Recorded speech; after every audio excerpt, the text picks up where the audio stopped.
Hello दोस्तों, good morning, नमस्ते, सत श्री अकाल, जय श्री कृष्णा, जय श्री राम। आइए आज हम स्टार्ट करते हैं अपनी क्लास 11th विज्ञान वर्ग साइंस की विषय जीव विज्ञान का अध्याय नंबर 10।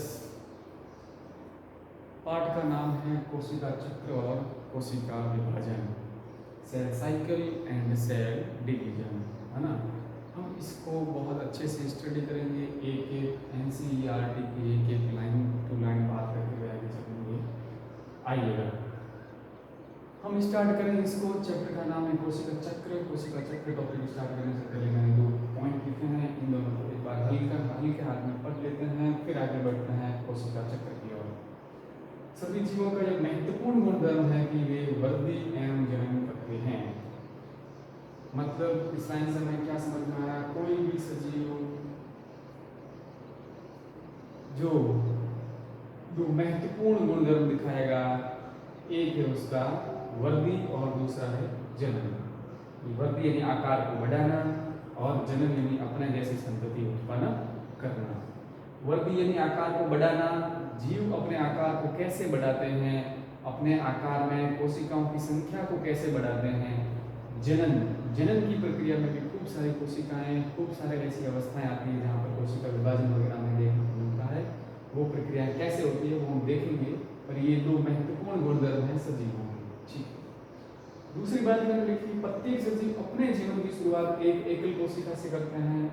मतलब क्या है इसका, मैंने एक कोष्टक में लिख रखे हैं। जैसे अपनी ही बात कर लेते हैं तो अपना जीवन किस अवस्था से प्रारंभ होता है, युग्मनज, एक एकल कोशिका है उससे प्रारंभ होता है ना। अब जैसे अमीबा का बात कर लें तो अमीबा खुद एक कोशिकीय जीव है, तो ऑब्वियसली ये लाइन उसके ऊपर पूरी बैठ जाएगी, क्योंकि उसका जीवन ही एक ही कोशिका के अंदर है। तो अब कोई बहुकोशिकीय जीव है, उसके अंदर एक युग्मनज अवस्था आई, उसके बाद में उसमें खूब सारी धीरे धीरे विदलन की प्रावस्था चलते हुए उसमें खूब सारे विभाजन होंगे, खूब सारी अलग अलग अवस्थाएं आएगी। आपके कोरक अवस्था है, मोरुला अवस्था है, ब्लास्टुला अवस्था है, ये सब अवस्थाएं आएगी। ये अवस्थाएं कैसे आएगी, इनमें कोशिकाओं की संख्या कैसे बढ़ेगी, उसको हम बोलेंगे कोशिका विभाजन।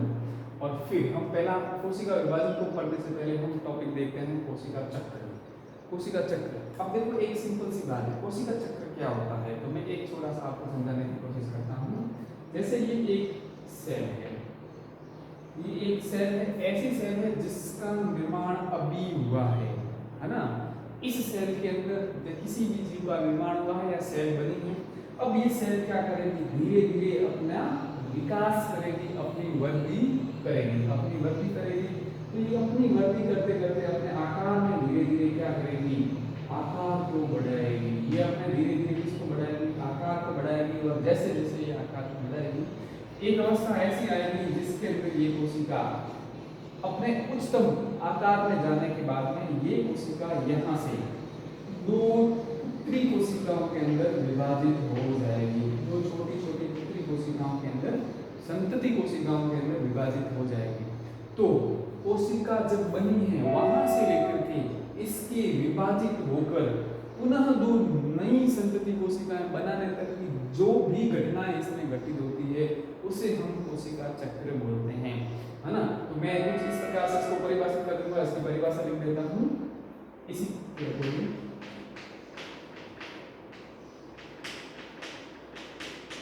किसी कोशिका के निर्माण से लेकर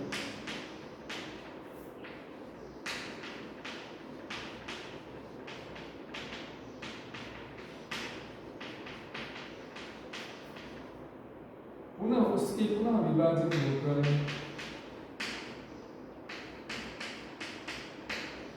तो नई संतति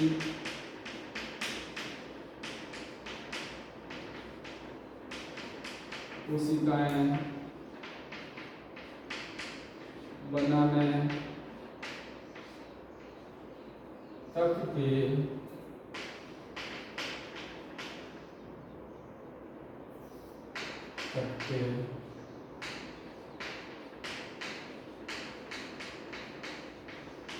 के संपूर्ण घटनाओं के अनुक्रमों को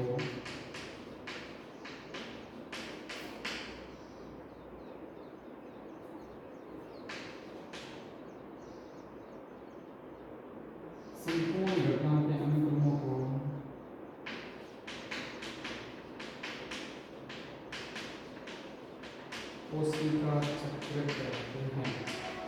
ठीक है, ये सिंपल सी परिभाषा बन गई। यानी एक कोशिका के निर्माण से लेकर उसके पुनः विभाजित होने दो नई संतति कोशिका बनाने तक की संपूर्ण घटनाओं के अनुक्रमों को कोशिका चक्र कहते हैं।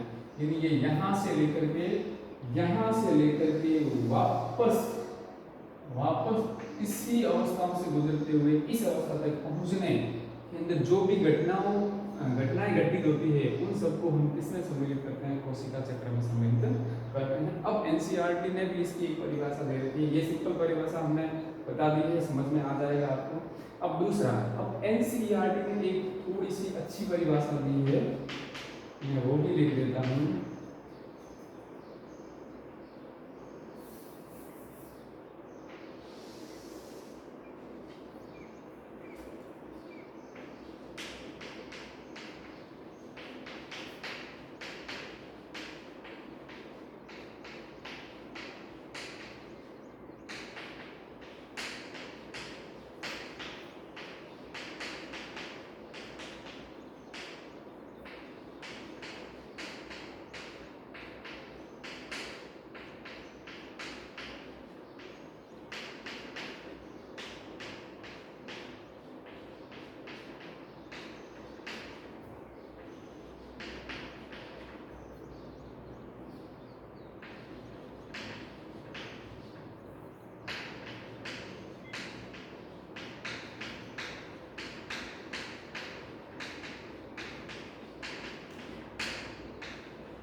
क्या परिभाषा मैंने इसमें घटनाओं का वह अनुक्रम, इसमें थोड़ी सी नई परिभाषा है ना, थोड़ी एडवांस डेफिनेशन है।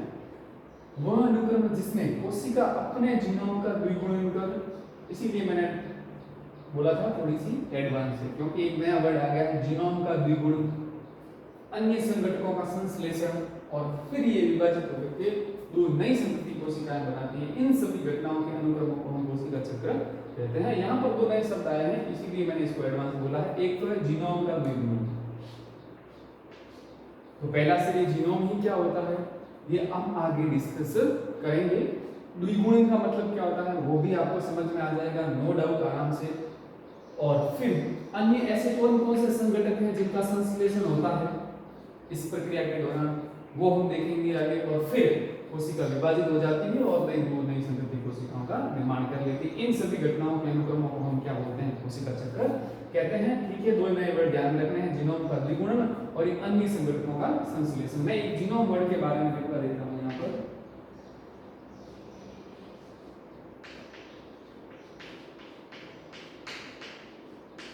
मैं एक छोटी सी डेफिनेशन बनाता हूँ इसकी।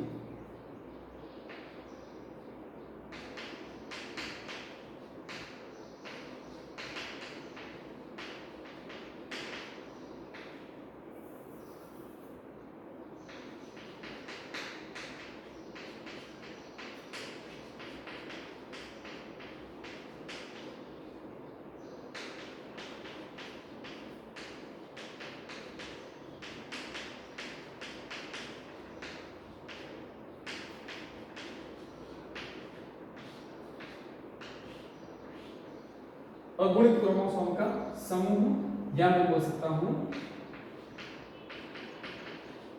अगुणित क्रोमोसोम का डीएनए। ये जो यहां पर मैंने लाइन लिखी है ये होता है जीनोम। अगुणित क्रोमोसोम का जो भी डीएनए होता है उनको हम क्या बोलते हैं, जीव का जीनोम। ऐसा क्यों बोलते हैं, आगे हम अध्याय के अंदर देखेंगे ऐसा क्या होता है जीनोम। जीनोम का एक वर्ड ध्यान रखना है, डीएनए। यानी डीएनए का अभी यहां तक की परिभाषा के लिए हमें डीएनए वर्ड को ध्यान में रखना है। डीएनए का द्विगुणी मतलब कोशिका चक्र की प्रक्रिया में हमारी केंद्र में, हमें सबको पता है कि हमारे केंद्र के अंदर हमारा आनुवंशिक पदार्थ डीएनए पाया जाता है ना। तो कोशिका चक्र के अंतर्गत डीएनए का द्विगुणन होता है।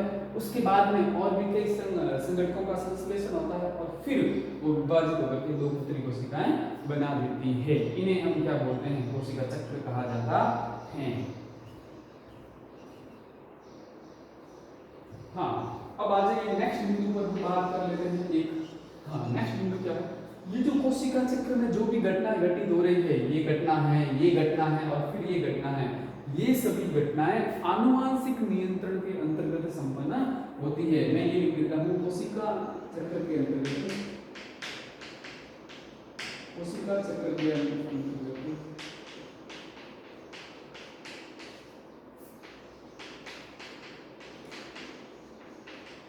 होने वाली समस्त घटनाएं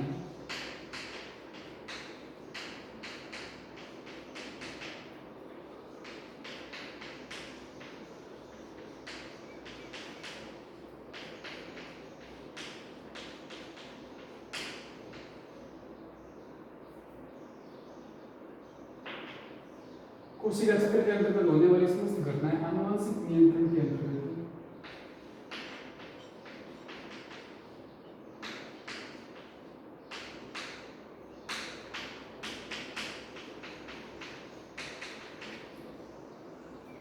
कोशिका चक्र में जो भी घटनाएं घटित हो रही है ये सब किसके द्वारा हमारी नियंत्रित होती है, आनुवंशिक नियंत्रण के अंतर्गत। यदि किसी भी जीव के अंदर जो आनुवंशिक गुण हैं, जो उनमें कई पीढ़ियों से मिलते आ रहे हैं, उन्हीं गुणों के अंतर्गत ये कंट्रोल हो रही है, ये प्रक्रिया। ये अब देखेंगे, अभी अगले पॉइंट में आपको समझ में आएगा कि आनुवंशिक नियंत्रण के अंतर्गत कैसे होती है। अब मुझे यहाँ थोड़ा सा साफ करना पड़ेगा।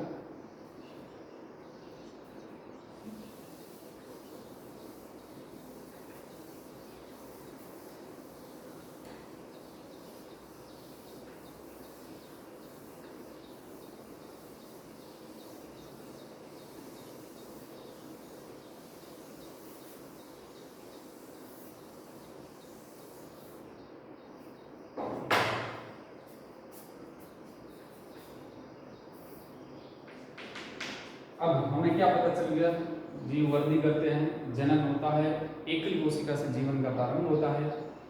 कोशिका चक्र किसे कहते हैं, कोशिका चक्र होता क्या है ये हमें पता है ना, और वो क्यों जरूरी है वो भी हमें हल्का पता है ना। जीव की वृद्धि के लिए एक कोशिका से हमने जो छोटा सा डायग्राम बनाया था उससे क्या समझ में आता है, एक कोशिका से दो कोशिका यानी वृद्धि के लिए आवश्यक है। अब इसमें जो भी घटनाएं होती है आनुवंशिक नियंत्रण के अंतर्गत, तो अब देखो भाई ये एक चक्र चल रहा है, तो चक्र को पूरे होने में कुछ तो समय लगेगा। अब देखो भाई ये जो कोशिका चक्र है, कोशिका चक्र की जो समय अवधि है,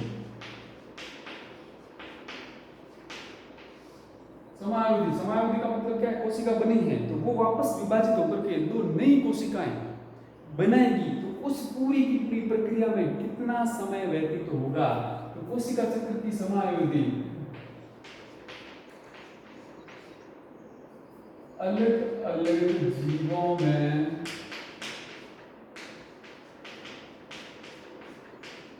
अलग अलग होती है, अलग अलग जीवों में अलग अलग होती है। यही तो आनुवंशिक नियंत्रण है। जैसे देखो मैं उदाहरण देता हूं, जैसे हम बात कर लेते हैं यीस्ट सैक्रोमाइसिस सेरेब्रम। यीस्ट के अंदर जो कोशिका चक्र की प्रक्रिया है वो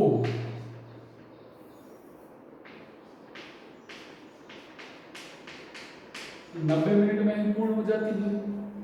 इसी प्रकार से मैं कहूँ मानव की बात करूँ, हमारी इसमें कोशिका चक्र को पूर्ण होने में कितना समय लगता है? लगभग 24 घंटे लगते हैं। लगभग 24 घंटे लगते हैं। यीस्ट के अंदर 90 मिनट लगते हैं। उनकी आनुवंशिक नियंत्रण उस प्रकार से है। मानव के अंदर 24 घंटे लगते हैं। हमारा आनुवंशिक नियंत्रण उस प्रकार से है। और भी देखना इंटरेस्टिंग फैक्ट ये है कि एक ही जीव में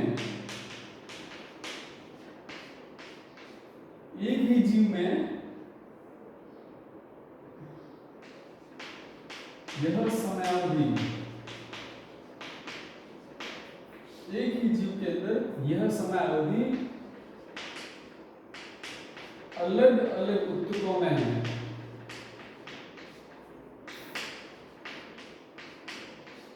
भिन्न भिन्न हो सकती है। समझ में आ रहा है? जैसे मेरे गाल की कोशिका के अंदर जो कोशिका विभाजन कोशिका चक्र की समावधि अलग हो सकती है। मेरे लीवर के अंदर जो ऊतक हैं उनके अंदर ये समावधि अलग हो सकती है आवश्यकता के अनुसार। यही तो है आनुवंशिक नियंत्रण। समझ में आया होगा इसके बाद। अब हम कोशिका विभाजन कोशिका चक्र की और भी थोड़ा सा हल्का सा डीप में जाते हैं, उनकी प्रावस्थाओं का अध्ययन करते हैं। अगली में हेडिंग लगा देता हूँ।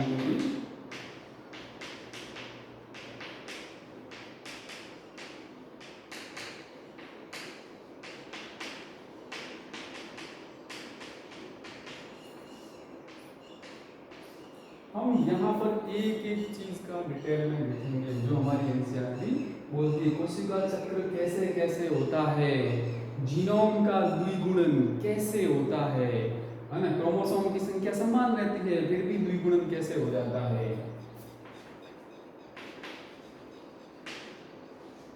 Phases of cell cycle।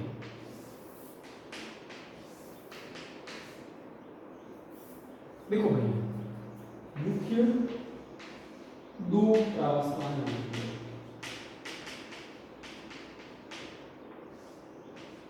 मुख्य दो प्रावस्थाएं। एक प्रावस्था का नाम है आपके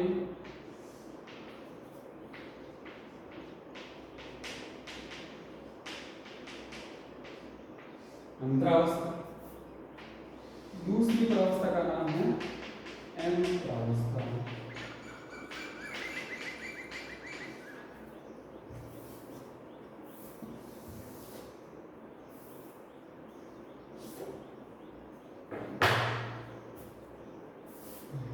एम प्रावस्था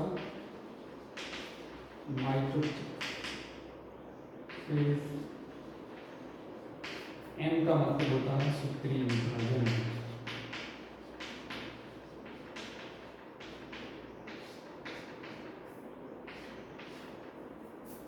इसको बोलते हैं इंटरफेज। थोड़ी सी हमें इंग्लिश की टर्मिनोलॉजी भी ध्यान में रखनी है। अब ये दो प्रावस्थाएं बन गई। हमने कोशिका चक्र क्या बोला था, ये कोशिका थी, इसके अंदर पहले तो वृद्धि हुई और फिर ये विभाजित होकर के दो पुत्री कोशिकाओं में विभाजित हो गई यही थी। अब इस पूरी प्रक्रिया के अंदर कहां पर अंतरावस्था होता है और कहां पर अंतरावस्था होती है। अब थोड़ा सा देखो, कोशिका यहाँ नई नई बनी है, यहाँ से लेकर के यहाँ तक की प्रक्रिया है लगभग किसमें आती है, अंतरावस्था में। यानी अंतरावस्था में कोशिका वृद्धि करती हैं। दूसरा एम प्रावस्था। एम प्रावस्था के अंदर कोशिका दो भागों में धीरे धीरे बंटनी स्टार्ट, दो भागों में धीरे धीरे विभाजित होनी स्टार्ट हो जाती है। तो अब मैं कुछ इनके बारे में लिखता हूं। ये वह प्रावस्था है, ये वह प्रावस्था है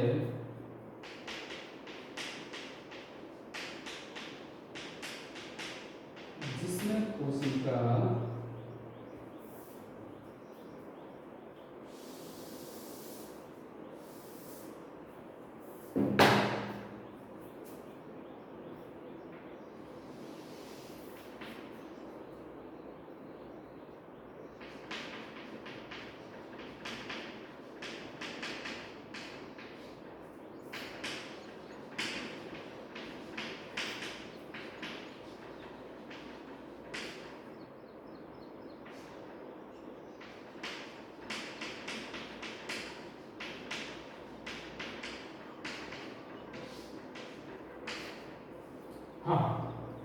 यह वह प्रावस्था है जिसमें कोशिका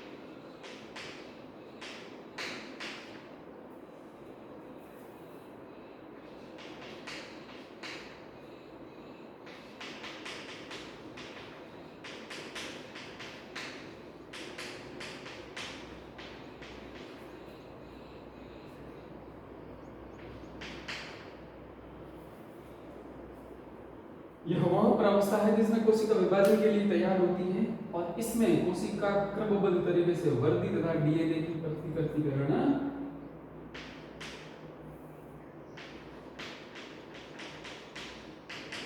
करती है। ये क्या बोल रहा है?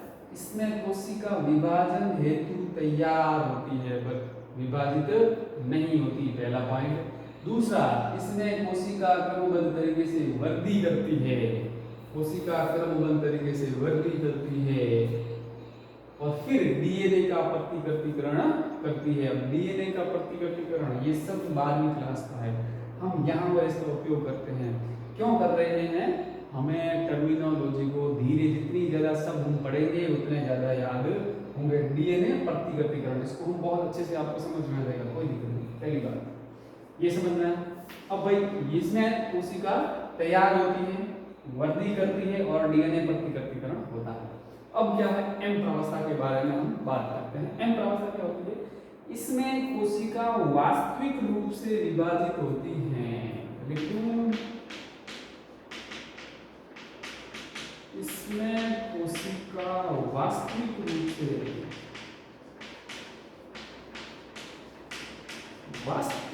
से विभाजित होती हैं।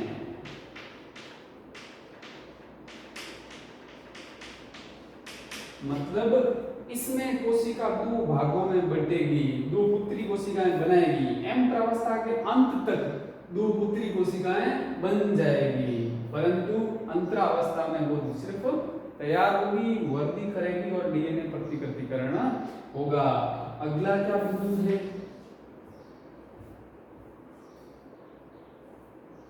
हाँ, अब अंतरावस्था को और अगला क्या बिंदु है? अब देखो अंतरावस्था, देखो इसके अंदर कोशिका खाना खा रही है और फैल रही है, इसलिए इसको विश्रामावस्था भी कहते हैं। ये समझ में आया? अब ये मैंने देखो यहां पर पूरी साइकिल बन गई है। ये कोशिका यहां तक आ गई, ये दो भागों में बट गई, फिर वापस वही प्रक्रिया। यहां के बाद में अंतरावस्था स्टार्ट होती है, यहां से लेकर के यहां तक अंतरावस्था, फिर एम प्रावस्था, अंतरावस्था, एम प्रावस्था, अंतरावस्था, एम प्रावस्था। मतलब क्या है इसका? यह दो क्रमिक एम प्रावस्थाओं के बीच की प्रावस्था है। समझ में आया? बस दो एम अंतरावस्था एम, यानी दो क्रमिक एम प्रावस्थाओं के बीच की प्रावस्था है। समझ में आया? अगला क्या है? महत्वपूर्ण बिंदु है इसके बारे में। देखो भाई, कोशिका चक्र का लगभग 95% कोशिका चक्र, थोड़ा सा देखो, कोशिका चक्र की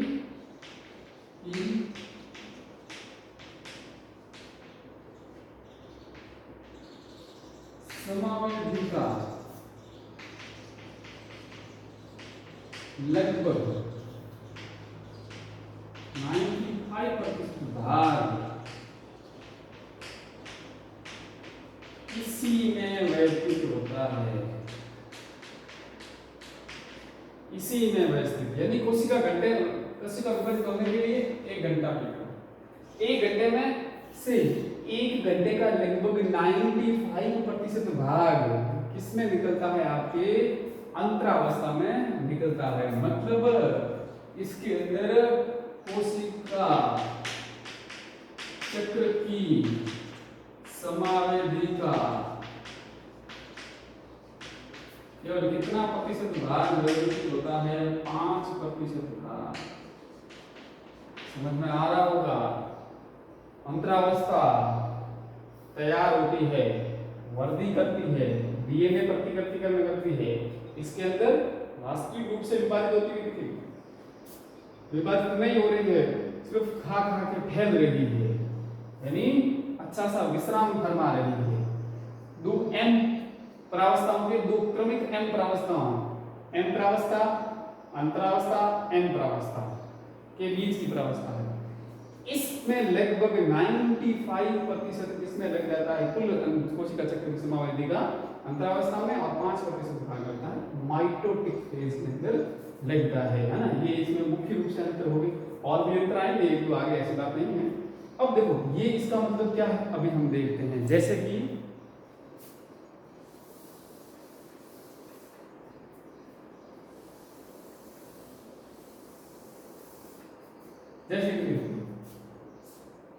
मानव की कोशिका के अंदर,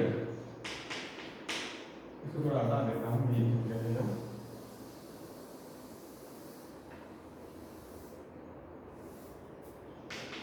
जैसे देखो उदाहरण,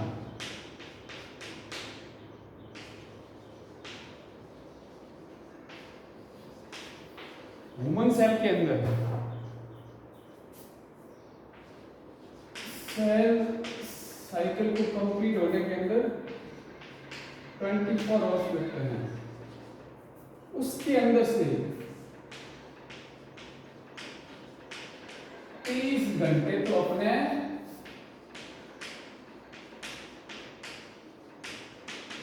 अंतरावस्था में ही व्यतीत होते हैं, और एम प्रावस्था के लिए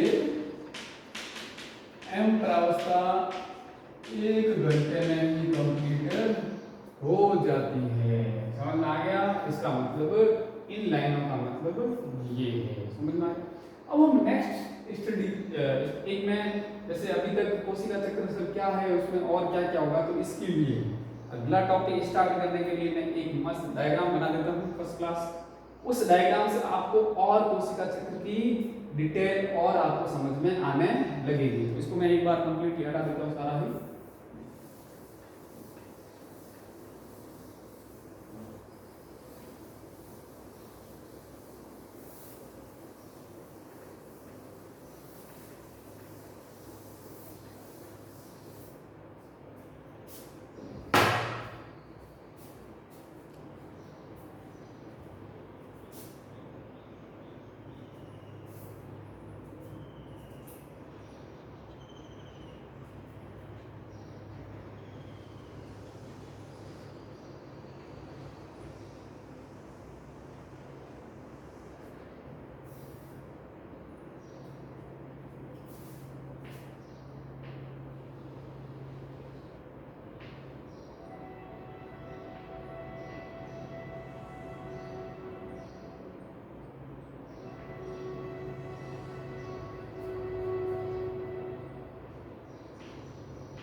ये डायग्राम आपको पूरी की पूरी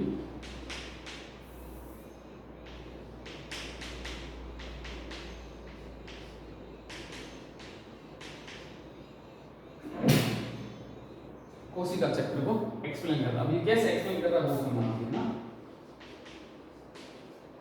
हाँ, ये कैसे एक्सप्लेन कर रहा है। अब देखो यहाँ पे आपको एक कोशिका दिख रही होगी। ये कोशिका आगे बढ़ती है धीरे धीरे, अलग अलग प्रस्थाओं से अलग अलग अवस्थाओं से गुजरती है।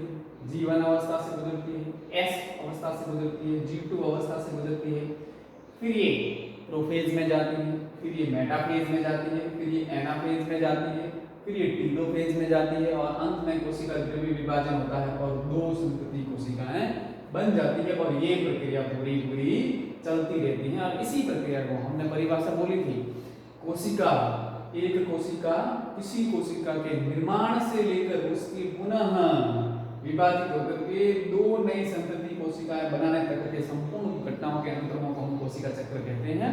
अब तो सर अभी तो आप प्रावस्थाएं तो बता रहे थे, अंतरावस्था और एंत्रावस्था वो कहाँ गई, अभी वही बात कर लेंगे, है ना। हमने क्या किया है, अब देखो ये यहां से लेकर के जहां से कोशिका चक्र प्रारंभ होता है वहां से लेकर के और यहां तक जो भी घटनाएं घटित होती है वो सब किसमें आती है, आपके अंतरावस्था में सम्मिलित होती हैं। तो सर आपके कहने का मतलब है G1, S और G2 ये तीनों ही अवस्थाएं अंतरावस्था की उपप्रावस्थाएं हैं। यही बात है, ये यहां से लेकर के यहां तक तीनों ही अंतरावस्थाएं हैं और इस अंतरावस्था के अंदर ये तीनों उपप्रावस्था हैं।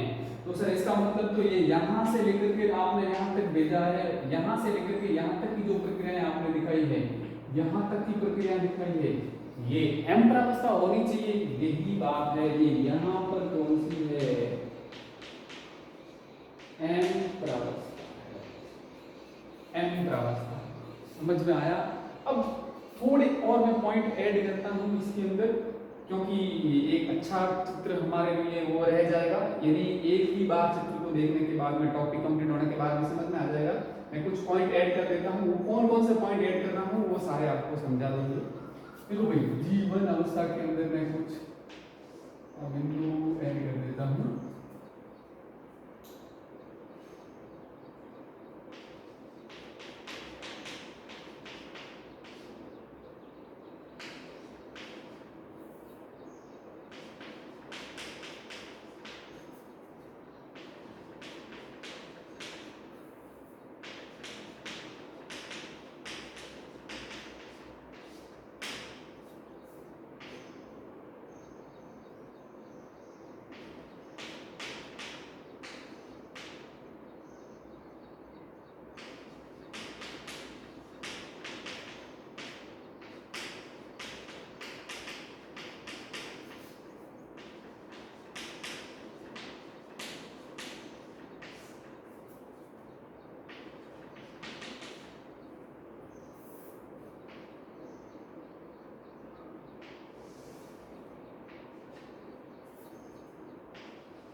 ये हमें एक अच्छा चित्र हो गया जिसके अंदर आगे की हमें प्रक्रिया समझ में आएगी।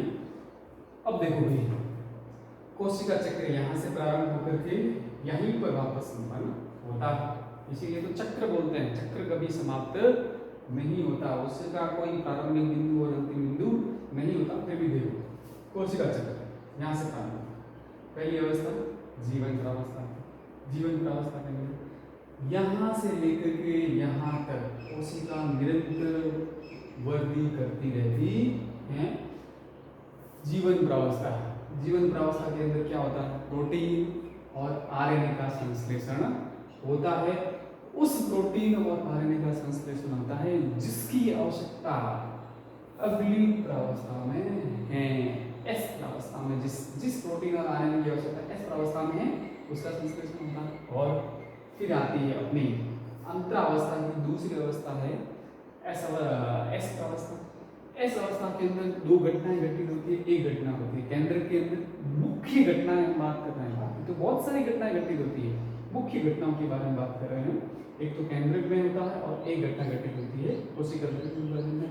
केंद्र में कौन कौन सी घटनाएं घटित होती है, डीएनए प्रतिकृतिकरण घटित होता है। दूसरा हिस्टोन प्रोटीन, हिस्टोन एक स्पेशल प्रकार का हमारे कोशिकाओं के यूकेरियोटिक कोशिकाओं के कोशिका के केंद्रक में पाए जाने वाला एक स्पेशल प्रकार का प्रोटीन है जो डीएनए के साथ में जुड़ता है। ये हमने पिछली क्लास में पढ़ा होगा या हमारे पिछले अध्याय में है, हिस्टोन द्विगुणन। और दूसरा है आपने कोशिका द्रव्य विभाजन में क्या होता है, तारक केंद्रों का द्विगुणन, तारक केंद्र का द्विगुणन यहाँ पर होता है ना। ये मुख्य घटनाएं होती है। उसके बाद में एस अवस्था में यहाँ पर डीएनए प्रतिकृति डीएनए का संश्लेषण होता है, इसीलिए इस अवस्था को एस प्रावस्था सिंथेसिस फेज कहते हैं। और हम देखेंगे इस बारे में। G2 प्रावस्था, आरएनए और प्रोटीन, ऐसे आरएनए और प्रोटीन बनते हैं जिनकी आवश्यकता आगे की जो आगे की अवस्थाओं के लिए आवश्यक है, इन एम प्रावस्था में जिनकी आवश्यकता पड़ेगी। तो ये अपनों को चीजें समझ में आ गई। अब मैं स्टार्ट करता हूँ वापस से अपनी हेडिंग, क्योंकि पूरी डिटेल में हमने पढ़ना है। अब हम वापस से स्टार्ट करेंगे अंतरावस्था। हटा देता हूँ मैं, ये चित्र आपके लिए बहुत महत्वपूर्ण रहेगा, इसको मैं एक बार के लिए हटा देता हूँ। अब हमें अब स्टार्ट करते हैं अंतरावस्था।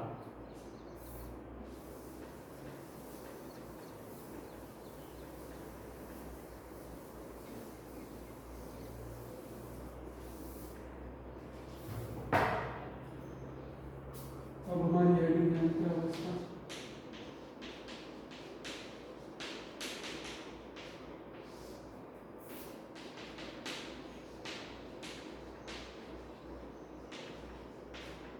इंटरफेज अवस्था, अंतरावस्था।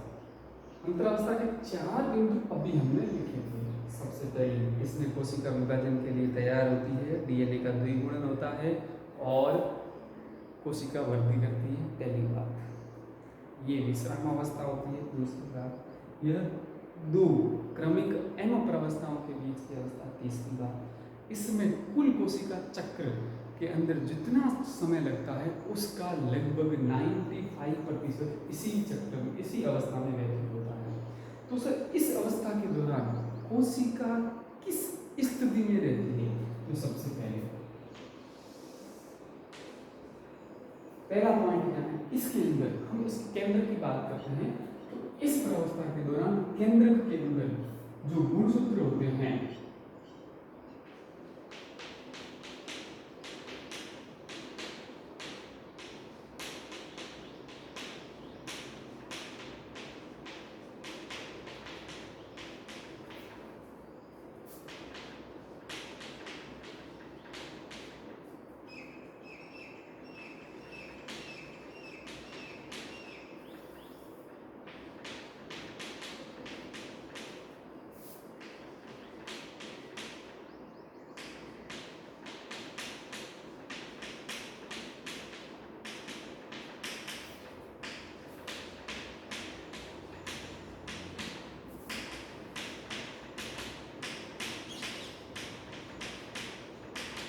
पहली में क्या पॉइंट है, अंतरावस्था के अंदर कोशिका के केंद्रक में उपस्थित जो गुणसूत्र होते हैं, हमें पता है हमारी एक कोशिका में टोटल गुणसूत्र कितने हैं, 46। तो कोशिका के केंद्रक में जो गुणसूत्र 46 गुणसूत्र है, ये एकदम अकुंडलित है, ये भी बिखरे हुए रहते हैं, पूरे के पूरे। अकुंडलित वर्ड का मीनिंग क्या है, बिखरे हुए रहते हैं। और एक विशेष प्रकार के जाल क्रोमेटिन जाल के रूप में फैले रहते हैं। तो हमें यहाँ पर अकुंडलित वर्ड का मीनिंग थोड़ा ध्यान में रखना है, मतलब धागा है, कोई रस्सी है, रस्सी के धागे पूरे के पूरे खुले हुए हैं अभी तक। वापस हमें धागों से रस्सी बनानी है तो उसको टाइटली कुंडलित करना पड़ेगा, नहीं तो अभी वो फैले हुए हैं, मतलब अकुंडलित अवस्था में है। और दूसरा, क्रोमेटिन जाल के रूप में फैले हुए हैं, पहली बात तो ये हमें पॉइंट याद रखना है। दूसरा पॉइंट क्या है, इस अंतरावस्था के दौरान दो पॉइंट हम इसके यहाँ पर डिस्कस करेंगे, क्योंकि जो हमारे लिए आगे कहते हैं महत्वपूर्ण रहेंगे। अंतरावस्था के दौरान हमारे केंद्र हमारे कोशिका के केंद्रक में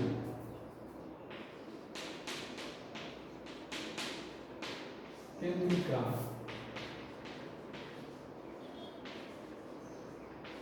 न्यूक्लियोलस व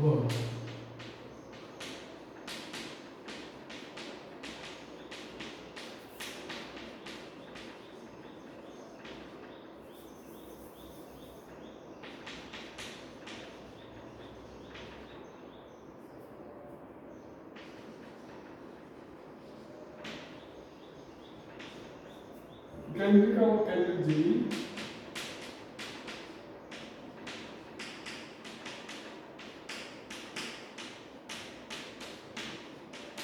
दोनों। इसका मतलब क्या है, यही क्यों लिखते हैं सर, और सारे कहाँ जाते हैं सर, अभी उसकी बात करेंगे, पहले ये वर्ड पढ़ लेते हैं। अंतरावस्था के अंदर केंद्रक के अंदर केंद्रिका न्यूक्लियोलस व केंद्रक झिल्ली न्यूक्लियर मेम्ब्रेन दोनों उपस्थित रहते हैं, दोनों उपस्थित। तो इसका मतलब क्या है, न्यूक्लियर मेम्ब्रेन दोनों उपस्थित रहते हैं, ठीक है।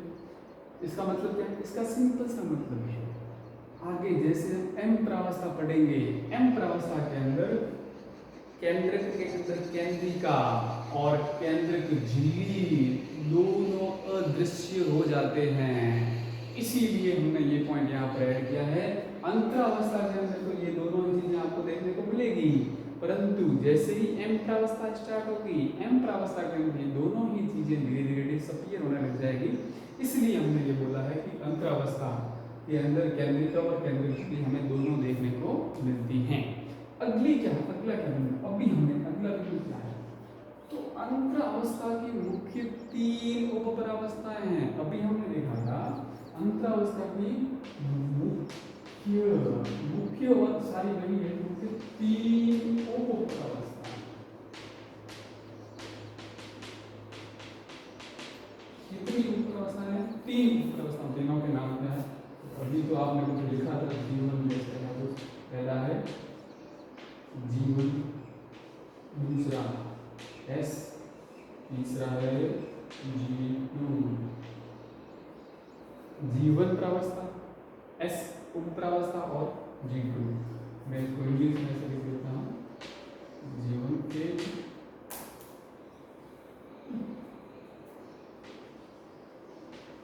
एस फेज और G2 फेज, हिंदी में इसको क्या बोलते हैं,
अब देखो भाई नेक्स्ट बिंदु क्या है अपना है। पहला है जीवन फेज, अभी मैंने डायग्राम बनाया था वो हमें हटाना पड़ा था स्पेस की वजह से। जीवन फेज इसको वापस एक बार देख लेते हैं। अंतरालावस्था कोशिका के अंदर गुणसूत्र अकुंडलित रहते हैं, क्रोमेटिन मैंने बता दिया अच्छे से। केंद्रिका और केंद्र झिल्ली दोनों उपस्थित रहते हैं, ठीक है। 3 उप प्रावस्थाएं हैं, उसके अंदर जीवन फेज, एस फेज और G2 फेज है। अब हम स्टार्ट करते हैं पहली प्रावस्था जीवन अवस्था। जीवन अब जीवन प्रावस्था के अंदर क्या क्या महत्वपूर्ण बिंदु है। जीवन प्रावस्था सबसे पहले इस प्रावस्था में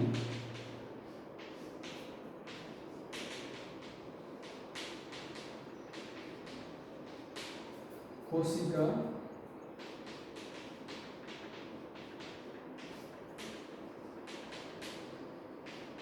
निरंतर वृद्धि करती है, पहली बात।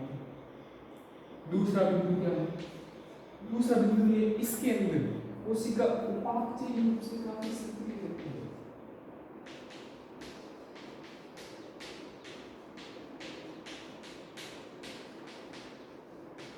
इसमें कोशिका उपापचयी रूप से काफी सक्रिय रहती है और कोशिका विभाजित होने का निर्णय भी वो इसी प्रावस्था में करती है।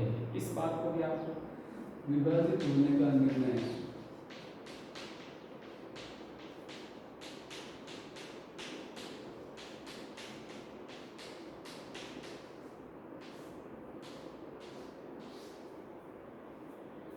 तीन बातें हैं। इस प्रावस्था में कोशिका निरंतर क्या करती है, वृद्धि करती है, उपापचयी रूप से काफी सक्रिय रहती है वो, और विभाजित होने का निर्णय भी वो इसी प्रावस्था में करती है। और इस प्रावस्था के दौरान किसका किसका उन प्रोटीन और आरएनए का संश्लेषण होता है। अभी मैंने उस टेबल में मेंशन किया था, यही सबसे इंपॉर्टेंट पॉइंट है। उन प्रोटीन व आरएनए का संश्लेषण करती है जिनकी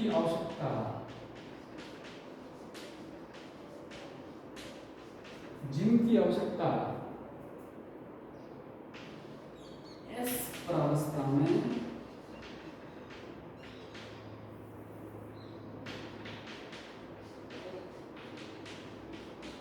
होती है। समझ में आया? ये 4 पॉइंट इस प्रावस्था के हैं।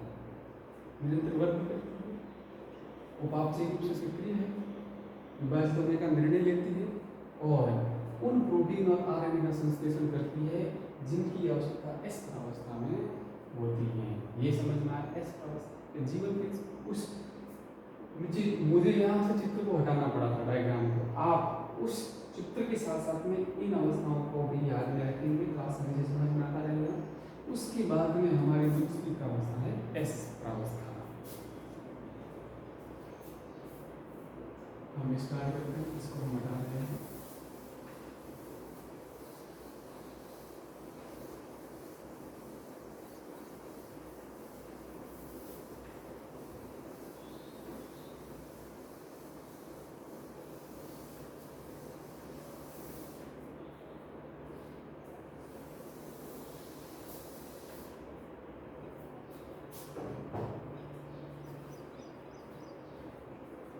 ये हमारी प्रावस्था है एस प्रावस्था।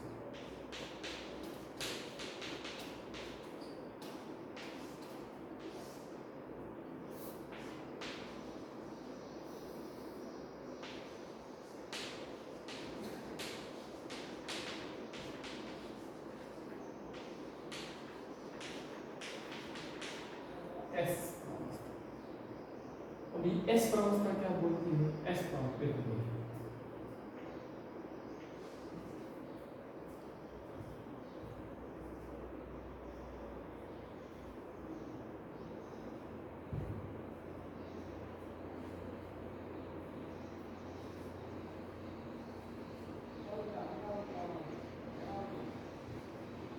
ये एस प्रावस्था क्या है इसके बारे में डिस्कस करेंगे। एस प्रावस्था चौक ले लेते हैं अपन।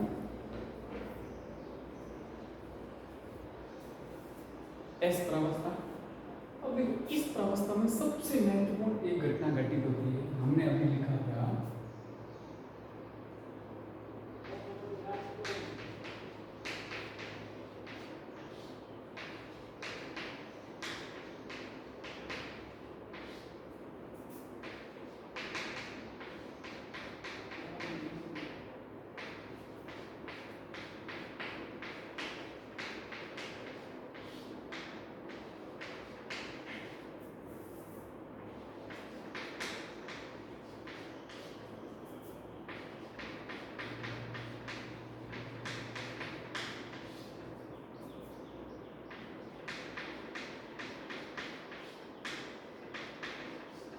सबसे महत्वपूर्ण घटना, अगर ये समझ में आ गई तो पूरा पाठ समझ में आ जाएगा।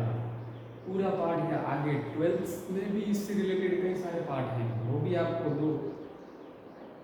वंशागति का आणविक आधार, वो भी आपको समझ में आ जाएगा अगर ये चीजें समझ में आई तो। दूसरा, उससे पहले है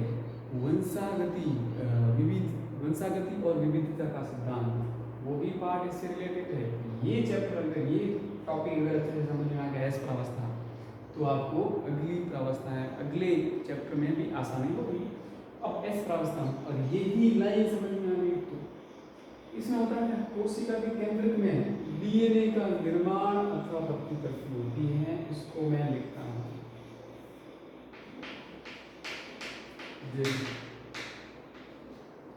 अगर यदि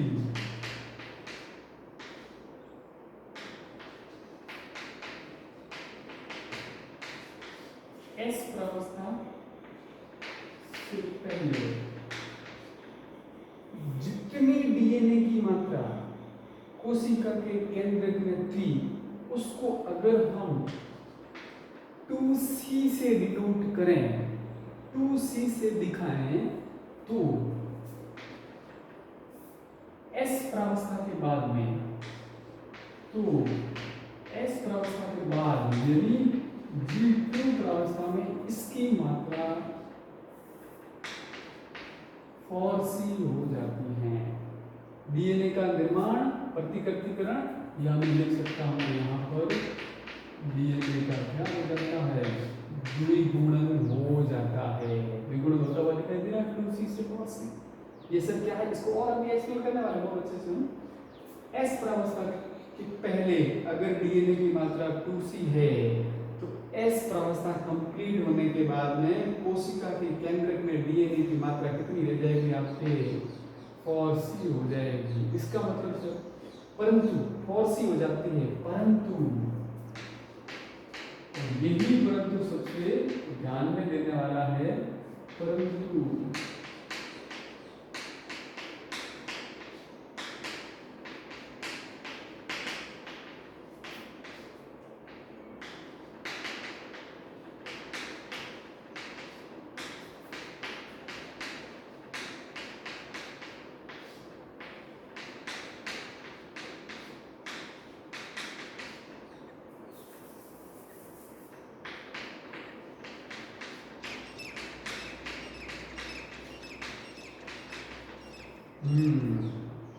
यही परंतु सबसे महत्वपूर्ण है।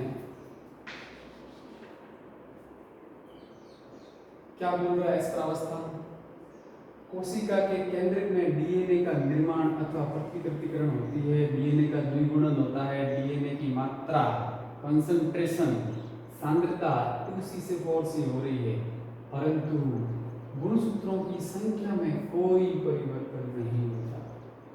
इसका मतलब क्या है, देखो हम उदाहरण लेते हैं।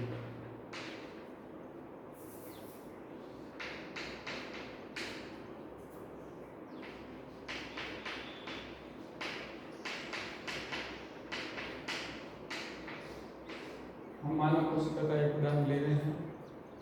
मानव कोशिका के अंदर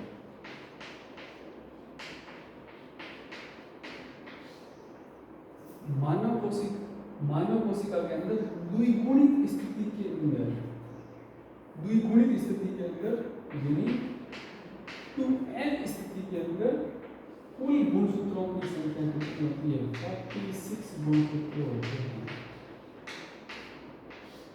46 गुणसूत्र होते हैं। मतलब S प्रावस्था से पहले भी 46 गुणसूत्र, S प्रावस्था के बाद भी 46 गुणसूत्र, परंतु डीएनए की मात्रा डबल हो जाती है। एक चीज मैं आपको यहाँ लिख देता हूँ,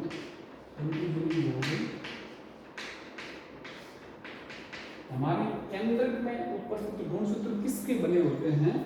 ये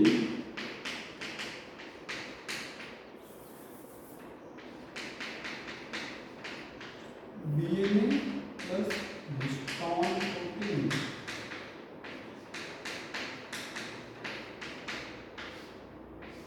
डीएनए और हिस्टोन प्रोटीन से मिलकर के बने होते हैं। अब सुना, डीएनए की मात्रा तो डबल हो रही है, पर गुणसूत्रों की संख्या में कोई परिवर्तन नहीं हो रहा है। ऐसा सर कैसे? देखो, तो हमने उदाहरण दे रहे हैं, अच्छे से समझेंगे। मानव कोशिका द्विगुणित स्थिति के अंदर 46 गुणसूत्र, ठीक है। और अगर मानव कोशिका कोई अगुणित होती है, यानी n स्थिति के अंदर, उसमें 23 गुणसूत्र होते हैं।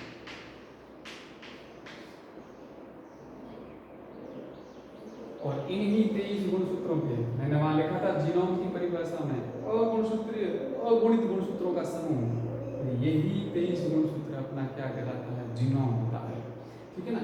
अब और इसको एक्सप्लेन करते हैं। जैसे मैं ले लेता हूं,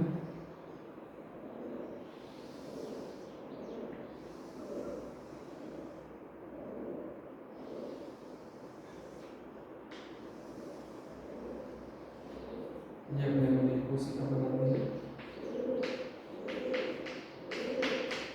कोशिका बनी, और ये मैंने बना दिया है केंद्र।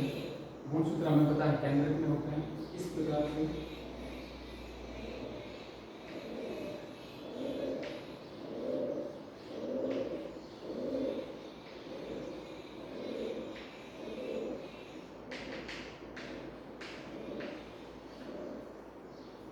हमारी एक द्विगुणित कोशिका में इस प्रकार से कितने गुणसूत्र होते हैं?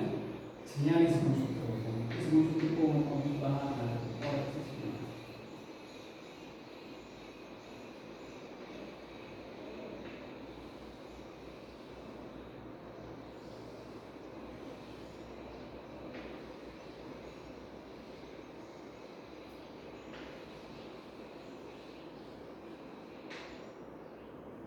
ये एक क्या है?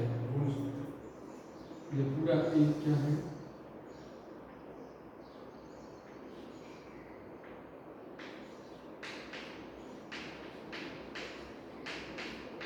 ऐसे कुल कितने गुणसूत्र?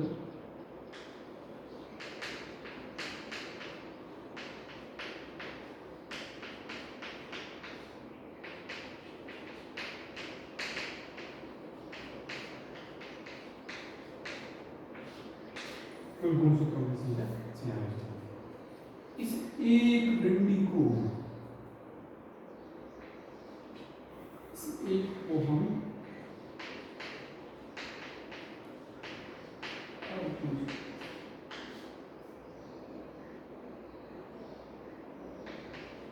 ये भी एक क्या है? अर्ध गुणसूत्र है। एक अर्ध गुणसूत्र का मतलब है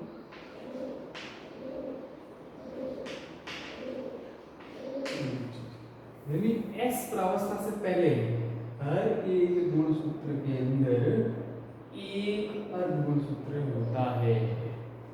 तो कुल अर्ध गुणसूत्रों की संख्या S प्रावस्था से पहले कोशिका के अंदर कुल अर्ध गुणसूत्रों की संख्या वही, जितने गुणसूत्र होंगे उतने के उतने अर्ध गुणसूत्र।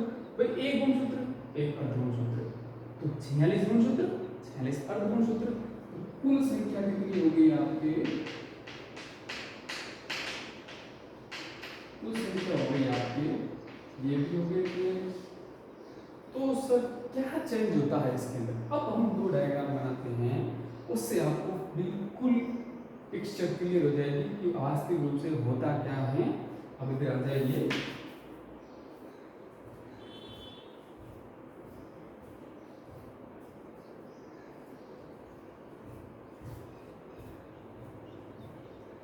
हाँ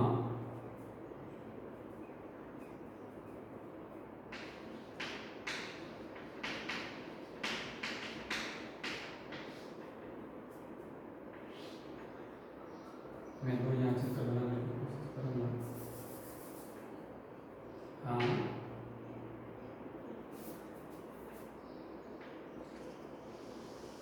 इसके नीचे दो डायग्राम है।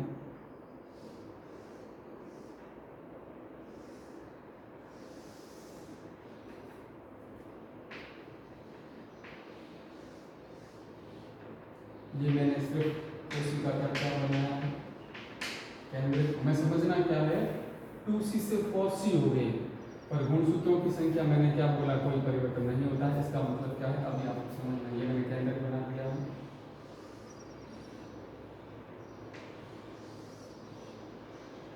ऐसे कुल कितने गुणसूत्र हैं,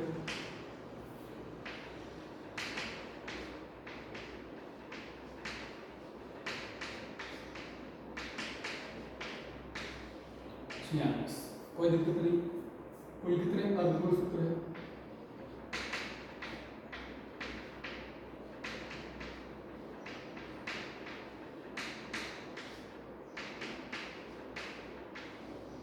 ये भी 46। ठीक है, समझ में आ रहा है, कोई दिक्कत नहीं है। भाई हमने क्या बोला है, ये एक गुणसूत्र है और ये डंडी ये क्या कहलाती है, अर्धगुणसूत्र। ये एक डंडी कब, एस से पहले ये एक डंडी अर्धगुणसूत्र कहलाती है। अब बीच में कौन सी अवस्था है, एस प्रावस्था। इस एस प्रावस्था में क्या होता है, डीएनए का द्विगुणन,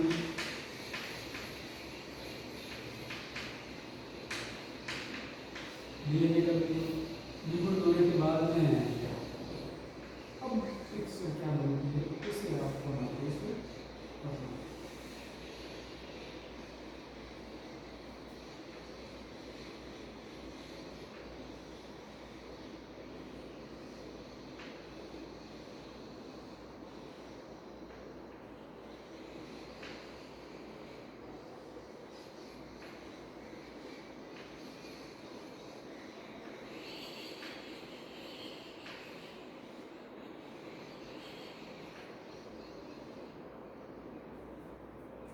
समझ में आया कुछ। यानी एस अवस्था में क्या होगा, ये एक गुणसूत्र, एक गुणसूत्र के अंदर एक अर्धगुणसूत्र था।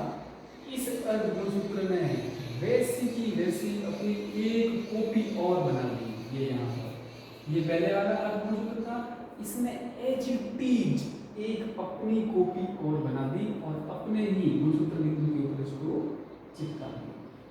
ये तो एक पूरा ये एक गुणसूत्र था, ये एक पूरा गुणसूत्र है, इसमें एक गुणसूत्र था, अब इसमें अर्धगुणसूत्र कितने हो गए, 2। यानी गुणसूत्रों की संख्या में परिवर्तन नहीं होता है, गुणसूत्र अपनी जैसी एक और कॉपी बना देता है, उस कॉपी को हम अर्धगुणसूत्र बोलते हैं। यानी G2 एस प्रावस्था होगी। अब ये कौन सी है, G2 प्रावस्था, G2 प्रावस्था। G2 प्रावस्था में क्या हुआ, अब गुणसूत्रों की संख्या में कोई परिवर्तन नहीं हुआ। गुणसूत्र ये 1, ये 2, ये 3, तो गुणसूत्र तो कुल कितने हैं,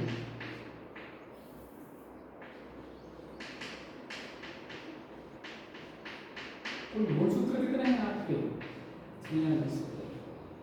पर कुल अर्धगुणसूत्र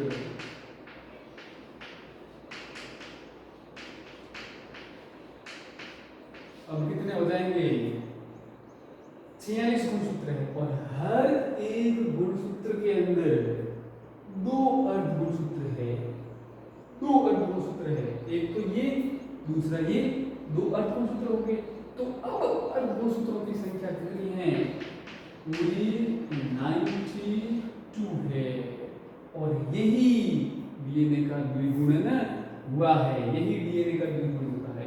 अब ये क्या है दोनों, एक ही गुणसूत्र पर उपस्थित दोनों अर्धगुणसूत्र आपस में संतति अर्धगुणसूत्र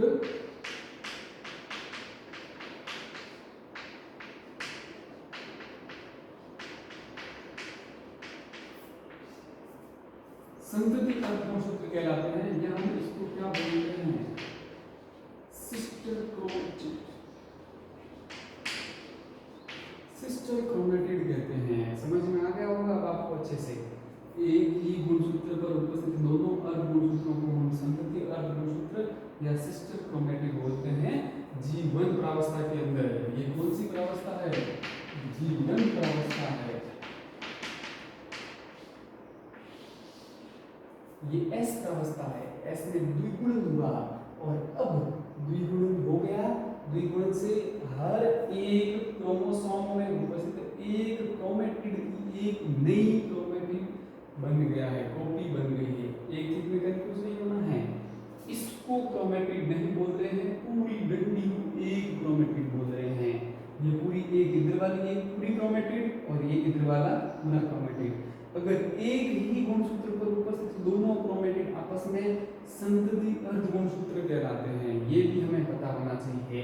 तो ये इस प्रकार से डीएनए द्विगुणन की प्रक्रिया संपन्न होती है, यानी एस प्रावस्था में डीएनए का निर्माण 2C से 4C कंडीशन ऐसे बनती है। अर्धगुणसूत्रों की संख्या डबल हो जाती है, पर गुणसूत्रों की संख्या डबल नहीं होती है।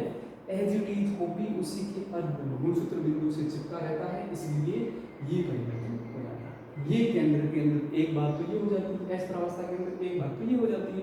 दूसरी, हिस्टोन प्रोटीन का भी क्या हो जाता है, द्विगुणन हो जाता है। दूसरी बात तो ये हो गई।